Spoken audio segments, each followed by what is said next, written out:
ବର୍ତ୍ତମାନ ଆମେ ଜକିକିଆରେ ଅଛୁ। କଣ ପାଇଁ ଏତେବେଳେ ଯାକେ ଏତେ ଟାଇମ ୱେଟ୍ କରୁଛୁ କଣ ପାଇଁ? ବାଦଲର ହେ ଭିୟୁଟା ଯୋଉଟା ଦେଖିବେ ଭିଡ଼ିଓରେ ଦେଖିବେ ସେ ଉପର ଟପର ଭିୟୁଟା। ବର୍ତ୍ତମାନ ଟାଇମ ହେଇଗଲାନି 12ଟା। ଆମେ ତଳକୁ ରିଟର୍ନ କଲୁ 8ଟା 7:30 ବେଳକୁ ରିଟର୍ନ କଲୁ। ଆମର ଭାଗ୍ୟ ଏତେ ଖରାପ ଯେ ବାଇକ୍ ଥୁଆ ହେଇଛି ସେକରେ, ଚାବି ଯୋଉ ଆମ ରୁମମେଟ୍ ଥିଲେ ବାଇକ୍ ଯୋଉ ରୁମ ଚାବି ଜାଗାରେ ବାଇକ୍ ଚାବି ଏକ୍ସଚେଞ୍ଜ ହେଇଗଲା। ସେଥିପାଇଁ ଆମେ ବସିଛୁ। ଆଉ ବିସ୍କୁଟ 10 ଟଙ୍କା 3-4ଟା ଉଡେଇ ସାରିଲୁଣୁ। ଆଉ ବର୍ତ୍ତମାନ ଦୋକାନ ଯିଏ ଦେଇଥିଲେ ମାନେ ଗାଡି ଏଇରା ସବୁ ପୁରା ଫୁଲ ଥିଲା। ଏକରୁ ଏନ୍ତି ଫୁଲ ମାନେ ଏକରୁ ଏନ୍ତି ପୁରା ଫୁଲ ଥିଲା। ବାଇକ୍ କାର ପୁରା ଫୁଲ।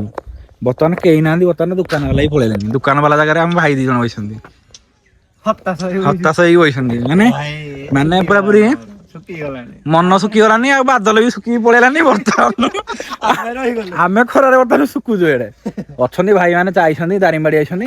ଦାରିଙ୍ଗବାଡିରୁ ଚାବି ଧରିକି ଆସିଲେ ବର୍ତ୍ତମାନ ୱେଟ୍ କରୁଛୁ ଭାଇ ମାନେ ଆସନ୍ତୁ ଆସିଲେ ଭିଡିଓ କରିବା। ଭାଇ ପୁରା ୱେଟ୍ କରି ପୁରା ରିଜିଡ୍ ଲାଗିଲାନି। ମାନେ 12ଟା 1 ପାଖାପାଖି ହେଇଗଲାଣି। କେତେ ବାଟ ଆସିଲଣି? କଣ କରିବା ମାନେ ରିଜିଡ୍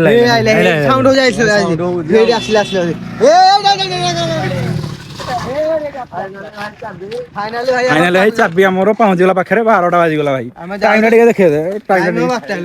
ବର୍ତ୍ତମାନ ଚାବି ରିସିଭ୍ କରିବା ପାଇଁ। ଟାଇମ୍ ଟା ଭାଇ ଦେଖେଇଦେଲ। ମାନେ ଆମେ ବାଦଲ ଦେଖି ଆଇଛୁ ବାଦଲ ଆମକୁ ଦେଖେଇଦେଲା ଆଉ। ଦେଖ ଭାଇ ଟାଇମ୍ 12ଟା 11 ଗାଡି ଦେଖୁଛ କେହି ନାହାନ୍ତି। ମାନେ ଭିୟୁ ପଏଣ୍ଟରେ କେହି ନାହାନ୍ତି ଟୋଟାଲ।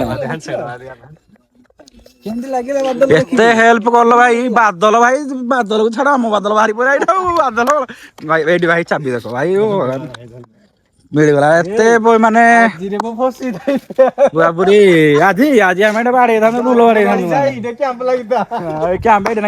ନାଇଁ ହେ ପାଲ ତଳେ ଶୋଇଥାନ୍ତୁ ଆମେ। ଚାଲିଗଲା ବେଳକୁ ବହୁତ ବାଟ ଯେ ଚାଲନ୍ତୁ ଆଗରେ ଦେଖିବା ବାଲିଗୁଡା ମାର୍କେଟରେ ଦେଖାହବା।